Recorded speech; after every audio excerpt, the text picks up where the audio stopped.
Tenemos una comunicación al aire, Claudio. Tenemos a nuestro invitado acá. Vamos a saludar entonces a Ari Lijalar.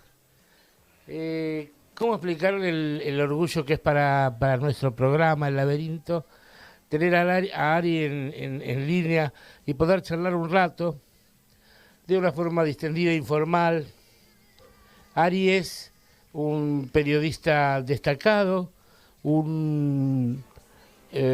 a ver, ¿cómo lo explico? Es el jefe de investigaciones de Radio Nacional, nada menos, un equipo de investigaciones que ha traído unas tareas hermosas, interesantísimas a lo largo de estos últimos años. Es columnista además del programa de Cintia García, que de ahí un poco uno empieza yo por lo menos empecé a descubrir a toda la camada de gente que rodea a las primeras figuras dentro de Radio Nacional, pero que es de una calidad importantísima. Así que es un orgullo para mí. Yo soy Claudio, Ari, es un orgullo estar hablando con vos, y es gracias nada menos a una amiga común que es Mónica Uchansky. Sí, bueno, muchas gracias por la presentación, un poco mucho, pero bueno, gracias, y sí, un beso grande a Mónica, que es una gran luchadora ahí de Mar del Plata. Sí, realmente, una amiga entrañable para nosotros. Bueno, Ari, ¿cómo ves este fin de año medio turbulento que estamos teniendo? Bueno, complicado, ¿no? La verdad que digo, lo charlábamos el otro día con varios colegas. Si hay algo que está haciendo Mauricio Macri, el presidente Macri, es cumplir con todo lo que él había prometido durante la campaña, ¿no? Que uno pensaba que eran simplemente eslogans para sumar votos, pero la verdad que lo que está haciendo es cumplir, y en lo que ha hecho en sus 15 días de gobierno, porque parece un montón, pero la verdad que van 15 días de gobierno que se cumplieron ayer. La verdad que ha sido una medida tras de otra que, si bien, insisto, las dijo durante la campaña, uno no se esperaba que fueran tan rápidas y tan crudas. La verdad que en la primera semana directamente bajar las retenciones del campo, derogar ya en su principio por decreto, no derogarlas, pero digo violar las dos leyes de medios más importantes que tenemos, que son la Ley de Servicios de Comunicación Audiovisual y la Ley de Argentina Digital, dejar ver que en el Ministerio de Educación no se van a tener en cuenta, o por lo menos eso dice el decreto número 13, todas las leyes más importantes que se han sancionado en los últimos años de financiamiento educativo, de educación técnica, de educación sexual, etcétera, y terminar, digo, en toda esta movida, y volviendo al tema medios, ayer desalojando la AFCA, o sea que el día de hoy no se puede aplicar la ley de medios, no porque la ley de medios no esté vigente, sino porque es un organismo ocupado por policías. Realmente da un panorama bastante complejo, sumado a eso que el presidente se ha decidido tomar vacaciones hasta el 4 de enero, mientras hay 4 provincias inundadas, 20.000 evacuados y 2 muertos. O sea, la verdad que es un panorama complejo. Me olvidaba del nombramiento de los jueces de la Corte por decreto, que ahora está frenado por un fallo judicial del juez Alejo Ramos Padilla. Digo, es una tras de otra de algunas que son cuestiones que él prometió en campaña y que efectivamente legalmente puede hacerlas, y otras como la de los jueces de la Corte o la de la AFCA, que es realmente una violación a la división de poderes realmente grave. Encima ninguneando obviamente al Congreso argentino, ninguneando a la oposición, ninguneando a las leyes que habían sido votadas y más que discutidas, porque yo creo que ley más discutida y más democrática que la ley de servicios de comunicación audiovisual es emblemática en ese sentido. Sí, tal cual. A ver, la excusa que pone el presidente Macri y sus ministros para llevar adelante por lo menos sus primeros 15 días de gobierno por decreto es que el Congreso no está funcionando y se necesitan medidas urgentes. Lo que no dice el presidente es que él puede llamar a sesiones extraordinarias. Digamos, es una facultad que tiene y que decidió no ejercer. De hecho, no sé si se acuerdan, pero cuando en los últimos meses en el Congreso Nacional la posición de lo que era la oposición en ese momento, que ahora es el oficialismo, es hay que paralizar el Congreso y esperar a que asuman los nuevos legisladores para volver a votar y discutir todos los temas. Bueno, los legisladores nuevos ya asumieron el 10 de diciembre, y si no se convoca a extraordinarias, desde el 10 de diciembre al 1 de enero, los nuevos legisladores no tienen nada que hacer. Entonces realmente Macri podría cumplir con la ley y, para poner dos casos puntuales, en el caso de los jueces de la Corte, enviar los pliegos al Senado, y si el Senado por 2/3 de sus miembros los aprueba, tener 2 jueces de la Corte y completar como corresponde, porque corresponde completar la Corte Suprema. Lo que no corresponde es completarla por decreto. Corresponde que la Corte Suprema tenga 5 miembros. Y con la situación de la AFCA lo mismo, o sea, Macri quiere modificar la ley de medios, está en todo su derecho, la democracia pide que una ley se modifique por otra ley, no por un decreto. De hecho, un decreto es inferior en términos jerárquicos a una ley. Así que realmente lo que debería hacer Macri, si desea avanzar tan rápido como dice, porque es urgente, con todos estos temas, es básicamente convocar al Congreso. Y además, no sé, pero ha puesto, ha hecho las cosas, según mi humilde ver, ha hecho las cosas además con unos niveles de sobreactuación muy importantes, porque no había necesidad de poner al zorro a cuidar a las ovejas, ¿no? Porque ya directamente tenemos al grupo Clarín prácticamente en todos los cargos más importantes, y a su vez a gerentes, CEOs de otras emblemáticas empresas multinacionales haciéndose cargo de las nuestras, ¿no? Sí. A ver, yo en eso separaría. Yo no veo, no me parece criticable que Macri ponga en cargos públicos a gente que piensa como él. Porque si no caemos en la misma crítica que se le hacía al kirchnerismo cuando se decía ponen a alguien vinculado a sus ideas. Eso es una obviedad que se ha desdibujado en los últimos tiempos justamente por estas críticas a los funcionarios que nombraba el kirchnerismo, pero es normal que un presidente ponga gente que piensa como él, sea alguien que venga del ámbito privado o sea alguien que venga del ámbito público. Otra cuestión es la cuestión de los familiares, los tíos, los primos, los abuelos, los yernos, que también ahí entra la contradicción de si tu primo es el mejor para este cargo, ¿lo pones o no lo pones? Te van a criticar porque es tu primo, pero bueno, a ver, si es idóneo para el cargo no debería haber problema. El problema es cuando no es idóneo y simplemente cuando es un primo, un tío o un yerno. Recuerden lo que pasó con la hija de Agustín Rossi cuando se nombró totalmente en el Banco Nación, pero ahora el ministro de Comunicaciones, Aguad, nombra a su yerno también para manejar un área importante del Estado, o sea, y realmente tiene mucha menos preparación que la que tenía la hija de Agustín Rossi. Hay casos para un lado y para el otro, o sea, a mí no me parece tan preocupante nombrar gente vinculada al ámbito de cada uno de los temas que venga del mundo privado. Lo que sí me parece preocupante es, en algunos casos puntuales, nombrar, vos decías la analogía del zorro del gallinero, bueno, nombrar a alguien que debe ser controlado, ¿sí? O alguien que ha litigado contra el Estado en las oficinas donde se controla y se litiga contra las empresas. Y te digo el caso puntual de la Unidad de Información Financiera, la UIF, que es, básicamente controla, entre otras cosas, todo lo que tenga que ver con lavado de dinero. Exacto. Y ahí, por ejemplo, están desembarcando integrantes del estudio Martó. El estudio Martó, Marteau se escribe, ¿sí? Es un estudio especializado en asesorar a empresas para lavar dinero. Y de hecho, el estudio Martó es litigante en nombre de las empresas dentro de la Unidad de Información Financiera. Por lo tanto, las personas que asuman van a estar ellas mismas en los expedientes litigando en causas con el Estado. Bueno, ahí se genera un conflicto realmente de intereses que digamos que es preocupante. Lo mismo sucede en el Fondo de Garantía de Sustentabilidad, que es el fondo que tiene el ANSES con el dinero que se recuperó de todas las AFJP cuando se restatizaron. Hay muchísimo dinero ahí, alrededor de 500.000 millones de pesos. Sí, sí. No es poquito el dinero que maneja el Fondo de Garantía de Sustentabilidad. No es poco. Y maneja, entre otras cosas, las acciones que tiene el Estado Nacional en el Grupo Clarín. Más ni menos. Y el nombrado en el Fondo de Garantía de Sustentabilidad es un hombre del Grupo Clarín. Ahí sí, particularmente, Luis Blaquier forma parte de la estructura corporativa del grupo. Después, yo no sé, vos decías recién, nombró gente de Clarín en todas las áreas.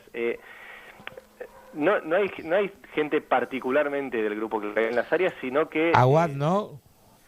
Pero Aguad es un hombre del radicalismo, obviamente tiene vínculos con el grupo Clarín, pero digo, Aguad es mucho más criticable la actuación de Aguad durante la dictadura militar, por el cual tiene causas abiertas, o el rol de Aguad cuando fue interventor en la provincia de Corrientes por el desfalco de 60 millones de pesos dólares en ese momento, causa que él dice que lo sobreseyeron, pero en realidad esa causa prescribió, o sea, tardó tanto la justicia en ir adelante que se terminó el tiempo, y por eso Aguad no fue preso por esa causa, y ni hablar de la idoneidad de Aguad para ser ministro de Comunicación, tema que no tiene, digamos, que no es de su ámbito, no tiene ningún tipo de conocimiento en términos de comunicación.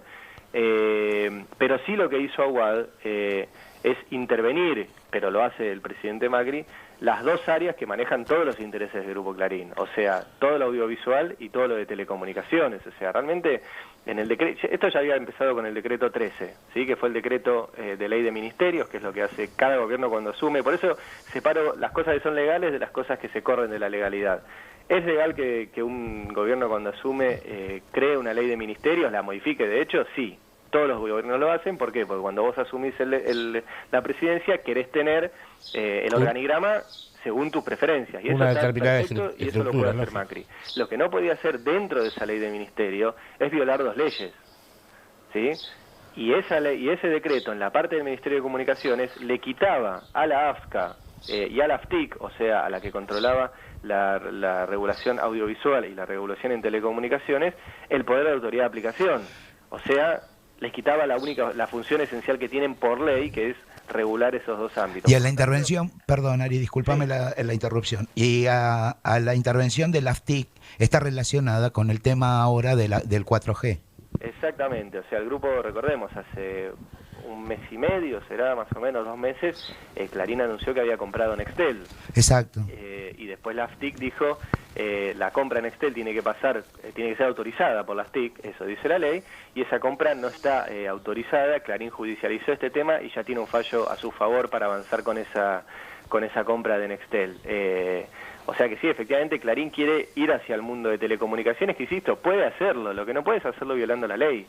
De hecho, la ley argentina digital le permite a Clarín ir hacia el mundo de las telecomunicaciones, cosa que no estaba permitida antes de la ley argentina digital. La ley de medios no permitía que los prestatarios audiovisuales se fueran hacia el mundo de las telecomunicaciones. Y viceversa, la ley argentina digital también permite que las telefónicas pasen al mundo audiovisual, o sea, que tengan cables, que tengan canales de televisión, radios, etcétera, cosa que no estaba permitido por la ley de medios. O sea, que lo que hizo Macri y Aguad en ese sentido fue directamente violar las dos leyes que regulan todos sus intereses económicos.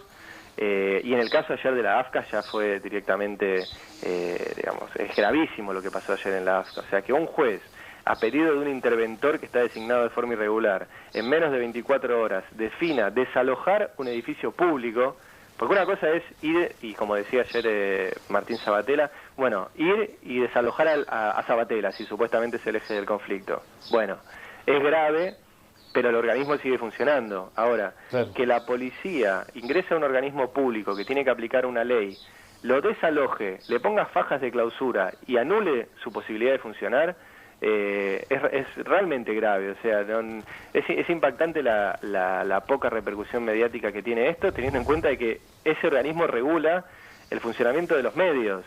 Por lo tanto, y hoy no puede funcionar porque tiene una faja de clausura. Bien.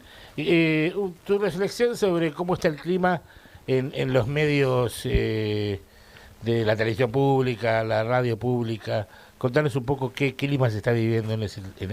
Bueno, a ver, en el día de hoy supuestamente van a anunciar las nuevas autoridades. Yo no sé si ya hubo algún tipo de conferencia de prensa, algo, pero hoy van a anunciar supuestamente, según comunicó Lombardi, el nuevo secretario de Contenidos Públicos, las autoridades tanto para Radio Nacional como para la TV pública. Recién leía en el diario que ya está Jorge Sigal, designado secretario de Medios Públicos, que estaría por encima de estos dos ámbitos en el organigrama, y hay una mujer, Graciela, y ahora no recuerdo el apellido, que va a estar a cargo de todo lo que tenga que ver el Centro Cultural Kirchner, Tecnópolis y contenidos para la TDA.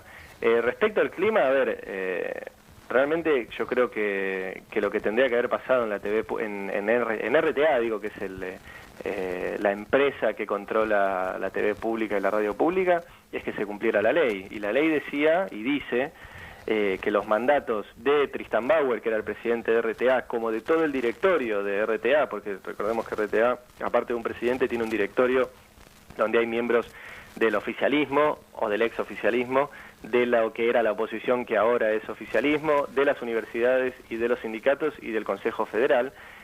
Todos ellos tenían mandato hasta el 2017, al igual que Martín Sabatella. Y lo que pasó, que creo que es una equivocación, es que Tristan Bauer presentó su renuncia a un cargo que, insisto, tenía hasta el 2017 por ley. Y bueno, a partir de ahí, lo que ha sucedido es la renuncia de María Sebane, también la directora de Radio Nacional. Exacto. Y no así la renuncia de los miembros del directorio. De hecho, Alberto Cantero, que es el que representaba al Poder Ejecutivo, digamos, al ex Poder Ejecutivo, al kirchnerismo, tiene mandato hasta el 2017 y ya le ha manifestado a Hernán Lombardi que él planea cumplir la ley. A ver, es raro decir esto, porque es como una obviedad, es como decirle a alguien, bueno, te garantizo que no voy a cruzar el semáforo en rojo. Claro, sí, totalmente. Claro que no tenés que cruzar el semáforo en rojo, y si la ley dice que no tenés que cruzarlo, no lo tenés que cruzar. O decirle a alguien, bueno, voy a pagar mis impuestos. Y sí, si la ley dice que tenés que pagar los impuestos. Es que también es raro que te pidan que violes la ley, ¿no? Convengamos que es raro. Pedirle un paso al costado. Eso es una cuestión política. Y no, digamos, no está mal de llegar y decirle, bueno, yo quiero que, la verdad me gustaría que renuncies. Y Cantero, o cualquier otro caso, pero estaba hablando del caso de Cantero, y después decir, bueno, me parece muy bien que me lo pidas, pero la ley a mí me permite y me exige que esté hasta el 2017, y además la ley está pensada en ese sentido, digamos, en que estén desacoplados los mandatos, justamente para que un presidente que entra no haga lo que quiera en materia de medios. ¿Qué es lo que están haciendo? O sea, la idea de que el presidente que entra comparta 2 años de mandato con las autoridades que fueron nombradas por el presidente anterior en materia audiovisual, ¿sí?, tiene que ver con justamente que el presidente que entra no pueda, apenas asume, desregular todo. ¿Qué es lo que está queriendo hacer Macri? Y que digo, para poner un ejemplo rápido, es lo que hizo Carlos Menem. O sea, Menem, ¿qué hizo cuando asumió? Había un pedido insistente del Grupo Clarín de derogar el artículo 45 de la Ley de Radiodifusión de la Dictadura, ¿sí? Ese artículo 45, que justo es el mismo número que quieren derogar ahora, el artículo 45 de la Dictadura decía que un diario no podía tener radios y canales de televisión. Exacto, sí. ¿Sí?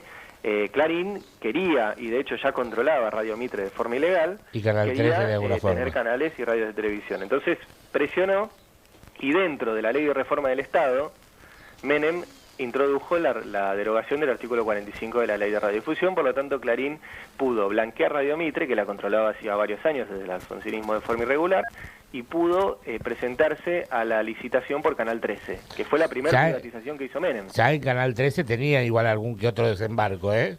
Ya había puesto gente de su grupo para normalizar las cuentas, echar gente, etcétera. Pero digo, la primer privatización de algo grande, digamos, que hizo Menem fue los canales de televisión. Sí. Y ahí Clarín accede a Canal 13, o sea que ya tenía Radio Mitre, Canal 13, y el diario y Papel Prensa, y la agencia DIN.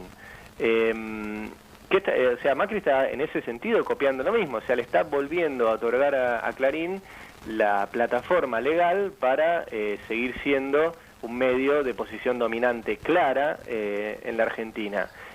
Ahora hay que recordarle a Macri que Menem, 3 años después de hacer esto, en 1992, cuando le hacen una entrevista en el diario La Nación, le pregunta al periodista, bueno, si tiene algo de lo cual arrepentirse, si cometió algún error en estos primeros 3 años de gobierno, y Menem dice uno solo: haber derogado el artículo 45 y haber permitido la conformación de monopolios informativos. Menem se arrepintió de haber hecho esto. Tal cual. Porque una vez que tienen la plataforma legal, el apoyo o el blindaje mediático desaparece. Sí, totalmente. Así que bueno, yo le ¿Y qué me decís, Ari? Que conoce este ejemplo debería tener cuidado también con eso. ¿Y qué me decís, Ari? Perdón, Roberto, te quería hacer una pregunta así. Sí. Yo te voy a comentar algo que me preocupa y creo que vos compartirías conmigo la preocupación. Y es el tema de el regreso a la represión de las movilizaciones sociales. A mí me preocupa mucho que de repente a trabajadores que reclaman por sus salarios sean reprimidos y que alegremente salga la ministra de Seguridad con la vicepresidenta a decir que es algo que se puede llegar a volver a repetir si no se regula la metodología de protesta. No sé cuál es tu opinión, pero yo creo que durante 12 años jamás se reguló la medida de protesta y se le permitió protestar libremente a toda la gente que hoy de repente es oficialismo. A ver, no, el kirchnerismo hizo varias cosas en ese sentido. Una, apenas se asumió, Néstor Kirchner modificó los protocolos de actuación de la policía para que, entre otras cosas, los policías no pudieran llevar balas de plomo cuando iban a garantizar la seguridad en una manifestación pública, en una protesta, etcétera. Eso por un lado, y ahí hubo una pugna muy fuerte también con algunas provincias que no querían adherirse a ese protocolo. La otra cuestión es que Macri ya ha mostrado el modelo de policía que supuestamente tiene que solucionar conflictos sociales en la policía metropolitana, y cada vez que la policía metropolitana actuó en algún conflicto, y esto está muy bien en un informe que realizó el CELS, cada vez que actuó o hubo muertos o hubo problemas. Sí, de hecho recuerdo, claro, y recuerdo también el Hospital Borda. El Hospital Borda, también incumpliendo una orden policial, digamos, la verdad que, y eso tiene que ver también, por un lado, con la formación que le han dado la Policía Metropolitana, y por otro lado, con la captación de lo que se llama mano de obra desocupada, o sea, de una cantidad de oficiales exonerados tanto de la Policía Federal como de otras fuerzas, como de Gendarmería, como de las Fuerzas Armadas, puestos como altos mandos jerárquicos de la Policía Metropolitana. Eso es otro punto. El tercer punto es que, también hubo represión para los trabajadores del EAR durante el kirchnerismo. Digo, eso también hay que decirlo, sí, y lo hemos criticado en la radio pública cuando los trabajadores del EAR cortaban la Panamericana, también fueron reprimidos y la Panamericana fue desalojada de forma violenta por parte de Gendarmería. Lo que cambia tal vez es la forma de encarar no solo el conflicto y la negociación, sino también la comunicación de ese conflicto y de esa negociación. Digamos, yo la escuché a la vicepresidenta Michetti decir, bueno, acá hay dos derechos en juego, el de protestar y el de transitar, ¿no? Que siempre la frase hecha. Ahora, el derecho que está en juego en realidad es el derecho a trabajar. Sin duda. Las personas no están protestando de gusto, están protestando porque hay una empresa que los está despidiendo. Por lo tanto, son tres derechos los que están en juego, y obviamente, la verdad, ni Patricia Bullrich ni Eugenio Bursaco, que es el secretario de Seguridad, o sea, que tuvo que salir de la Policía Metropolitana por sus vinculaciones con escuchas ilegales, realmente no son la mejor garantía para que la protesta social se pueda ejercer de forma pacífica y sin ser reprimido.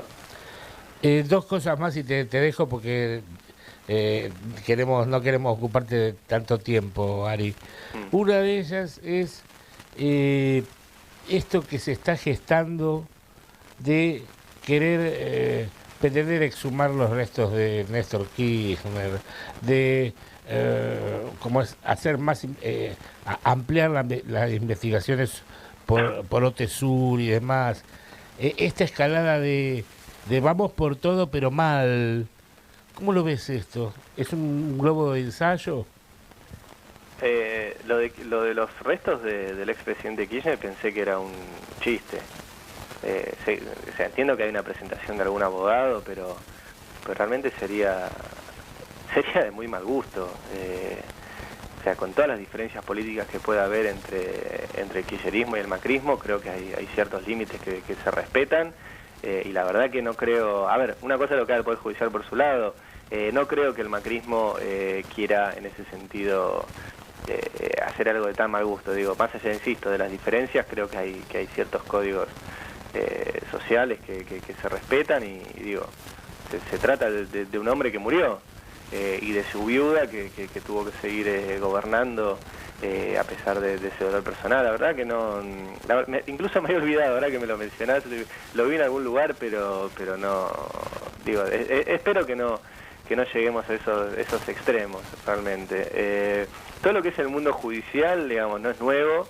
De hecho, en las últimas semanas del gobierno de Cristina Fernández de Kirchner ya hubo muchísimos indicios de que la justicia, de que un sector del Poder Judicial, por la justicia es un valor, no es algo que se exista, pero que hay sectores del Poder Judicial que están realmente empecinados con tironear causas que son simplemente causas mediáticas y que no tienen ningún tipo de asidero una vez que se llama a declaración. Digo, por poner un ejemplo de la campaña, se lo acusó mediáticamente a Aníbal Fernández de mandar a asesinar a 3 personas. Exacto. Y la misma persona que lo hizo desde la cárcel, desde donde está acusada por asesinar personas, cuando tuvo que ir al juzgado no dijo eso. Se lo acusó a Néstor Kirchner de que por su oficina pasaban valijas de dinero y la fuente era la supuesta secretaria de Néstor Kirchner. Cuando la secretaria fue a declarar al juzgado dijo: yo no sé ni de qué valijas me hablan, ni las vi, ni nada. Y así una infinidad de causas que repercuten en términos mediáticos y otras que no. Digo, a mí me preocupan más las que no tienen visibilidad mediática que las que sí lo tienen, pero que no tienen ningún tipo de asidero. Digo, por ejemplo, el juez Ercolini, Julián Ercolini, que es el que mandó a desalojar la AFCA, como les decía hace un rato, sí, en menos de 24 horas resolvió eso. Ahora, Ercolini tiene, desde el año 2010, se van a cumplir 6 años, el papel prensa, en sus manos la causa papel prensa, y se niega a avanzar. Y desde el 2010 ya se murieron 5 de los 10 imputados originales, que son Videla, Martínez Dos y Macera, nada más y nada menos, los 3 que murieron sin ser, por lo menos, indagados en esta causa. Y cuando hubo un fiscal, el fiscal Leonel Gómez Barbella, que se atrevió por primera vez en la historia a llamar indagatoria a Héctor Mañeto, y digo primera vez en la historia Mañeto porque Ernestina Herrera de Noble, recordemos, en algún momento incluso fue detenida por la adopción irregular de sus hijos, ayer se cumplió el aniversario de su liberación. Digo, la primera vez en la historia que llaman indagatoria a Mañeto, que insisto, para los que estén escuchando y por ahí no conozcan, la indagatoria es tu derecho a defensa, ¿sí? O sea, en este caso, viene una mujer que dice que los militares y Clarín y La Nación y La Razón le robaron una empresa que ellos tenían, que después de que se la robaron fue secuestrada y torturada, e incluso miembros de su entorno laboral fueron asesinados en la tortura, y dice que el hombre que se la robó se llama Juan Pérez, ¿sí? Cualquier juez de cualquier lugar del mundo lo primero que hace es citar indagatoria a Juan Pérez para decirle: esta señora la está acusando de esto, ¿qué tiene usted para decir? Mínimo. ¿Sí? El problema es que Juan Pérez acá se llama Héctor Mañeto, y en 5 años el juez no se le ocurrió nunca arrancar la investigación, y cuando hubo un fiscal que le pidió la investigación se negó. La Cámara también le negó la posibilidad al fiscal, y de hecho el único juez de Cámara que votó a favor de indagarlos, el juez Eduardo Fleider, lo acaban de destituir por pedido del Grupo Clarín, ¿sí? en esta semana, y el juez Ercolini sigue haciendo cuentas a ver si lo que se pagó por papel prensa era lo correcto, era más o era menos, y no investiga que se cometió un delito de lesa humanidad. Bueno, ahí muestra cómo un juez en menos de 24 horas, por pedido de un interventor totalmente irregular, ordena desalojar una oficina pública, y en más de 5 años no avanza con una causa tan central como papel prensa, digamos. Eso es lo que está sucediendo con sectores del Poder Judicial. Ari, no te explico el agradecimiento que tenemos. Eso está claro cuando hablas, que yo estaría horas hablando. Yo lo que sigo cuando me invitan presentando es mi serie documental sobre la historia de Clarín. Ese sí, son los 4 capítulos que yo tengo. Yo los tengo. Ah, muy bien. Los atesoré porque me encantó. Realmente me encantó. Es muy, muy interesante. Se dan siempre por encuentro. No sé ahora qué va a pasar. Si en Paca Paca aparecerá Miki, lo vamos a saber dentro de poco. Veremos. Seguramente. No sé, te agradezco muchísimo. El día que andes por Mar del Plata, estamos muy cerquita. Te invitamos a comer algo con nosotros en agradecimiento a esto, porque realmente es todo un gesto en momentos revueltos, y además en un sábado por la mañana, sobre todo. Bueno, nada que agradecer. Para mí es un gusto estar charlando con ustedes. Bueno, muchísimas gracias, Ari. No, de nada, un abrazo grande. Hasta siempre. Y así pasó Ari Lijalad en la mañana del laberinto. Un honor y un placer, y permítame expresar mi orgullo. Sí, totalmente. Esto se llama producción. Vamos